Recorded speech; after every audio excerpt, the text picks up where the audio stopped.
পশ্চিমবঙ্গের মাননীয় মুখ্যমন্ত্রী শ্রীমতী মমতা বন্দ্যোপাধ্যায়ের অনুপ্রেরণায় এবং পূর্ব মেদিনীপুর জেলা পরিষদের রূপায়ণে ভগবানপুর ২ নম্বর ব্লকের অন্তর্গত কসবা কালী মন্দির থেকে সুশীলা মোড় হয়ে নন্দীচক ব্রিজ পর্যন্ত পিচ রাস্তার নির্মাণ কাজের শুভ উদ্বোধন অনুষ্ঠিত হল।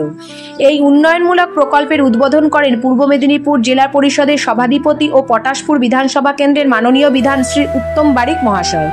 এই উপলক্ষে বিশেষভাবে উপস্থিত ছিলেন জেলা পরিষদের পূর্ত কর্মাধ্যক্ষ মাননীয় শ্রী মানব পড়ুয়া মহাশয় এবং ভগবানপুর ২ নম্বর পঞ্চায়েত সমিতির মাননীয় চেয়ারম্যান শ্যামলী গিরি মহাশয়া। এই উদ্যোগ এলাকার উন্নয়ন এবং সাধারণ মানুষের দৈনন্দিন যাতায়াতে গুরুত্বপূর্ণ ভূমিকা রাখবে ভবিষ্যতে।